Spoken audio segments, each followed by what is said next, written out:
Hey guys, Wise Gamer here, bringing you another indie game review. This time we're looking at Shiplord, a game that came out right around December 2015, and it's been sitting around. I wanted to make sure I checked it out here and give a review for the developer. Really fun game, really interesting concept. It looks like a shmup when you first look at it. That would be a side-scrolling shoot-'em-up, but it's actually a little bit different. So with that being said, let's go ahead and hop into it.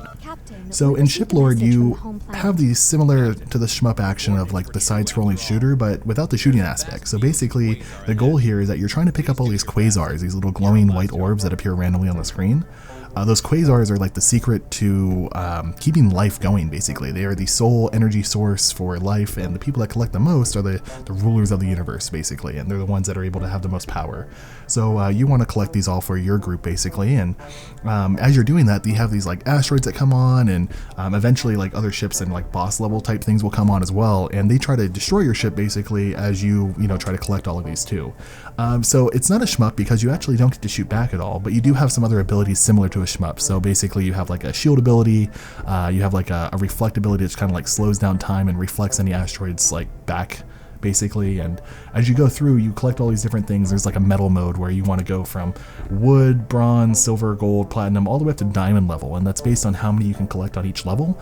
And as you get better and better at the game, obviously you get closer and closer to diamond. I want to say I got like a gold, a platinum, and a diamond, I think, in the first few levels.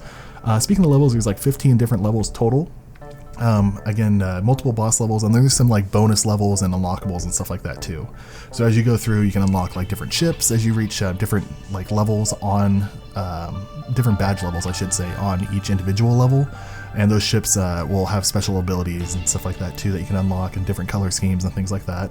There's also a couple bonus levels. I think one of them is a boss level, and then some other stuff you can do there as well. So it's kind of a cool like reward system. Kind of reminds me of like a mobile format as far as like trying to get the 3-star level type thing, or in this case trying to get diamond on everything. And as you get those different rewards and those level points there, you actually get upgrade points as well. Those upgrades allow you to do things like reduce the cooldown on your shield or your reflect ability, do things like kind of upgrade those abilities so they last even longer and things like that too. So it's a game where you can play through multiple times and kind of get like low level badges and then go through for higher level badges so you can get more and more unlock points, and that way you can continue to progress through the game, beat the bosses and stuff like that.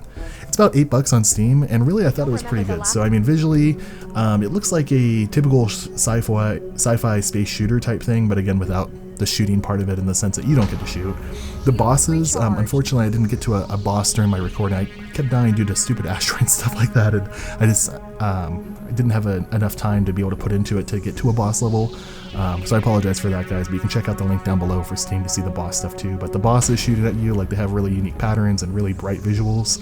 There's a part that I did get on film here where you can actually see like the Earth with like an asteroid orbiting it, and it's really neat the way the asteroid like kind of shrinks in size and gets bigger again as it gets further and further away from you and then closer to you. Kind of neat how they kept all that perspective in mind in this like 3D world, but it's really a 2D side scroller. So kind of cool visually how they kind of put all of that together. Audio wise, it's pretty good as well. They have great voiceover work. I was really impressed to see that there was voiceover for the whole narrative story. Pretty long intro story, so I didn't show that whole thing here in this clip, but basically, the whole story is what I was telling you there, where you're trying to collect these quasars to be able to take over and have the most control in the most control in the universe. So I really enjoyed the visually part of it. I really enjoyed the audio wise with all the voiceovers, and they really set the mood of just being in this sci-fi space adventure, trying to collect all these different things. It's like humanity's last hope type thing. Replayability wise, I started talking about that earlier. It's definitely there. So not only can you get the highest level, the diamond on everything, but going through and unlocking those different ships and the different bonus levels and stuff like that is definitely something that I think would keep me coming back. For $8, you really can't ask for much more, and the fact that they have voiceover work, a really great soundtrack, and then these different unlockables and stuff like that too to bring you back, it's definitely worth your time and money. Really, I don't have any drawbacks here. I thought it was going to be more of a shmup where I could shoot back at it when I first checked it out, but then realizing that it's just dodgy and stuff like that too, it's actually quite fun. I'd say the only thing I would change is maybe lower the requirements for the badges, and then in turn also lower the timer, because sometimes the levels take a little while to go through, it seems like, and especially early on you're just kind of continuing to dodge asteroids, and it gets a little bit repetitive, I guess, up to a point, but not really boring.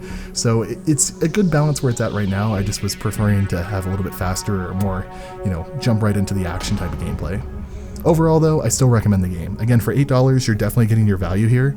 Definitely getting the replayability, great artwork, great sound, great gameplay, and you're going to really enjoy it.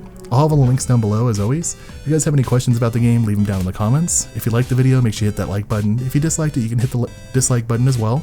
If you guys haven't subscribed to me yet, I do these reviews 3 times a week. I also do a few different Let's Plays and occasionally throw up some different discussion videos, so you guys would definitely want to check those out. Otherwise, check out my other reviews in the series, and we'll see you next time. Thanks, have a great day, bye-bye.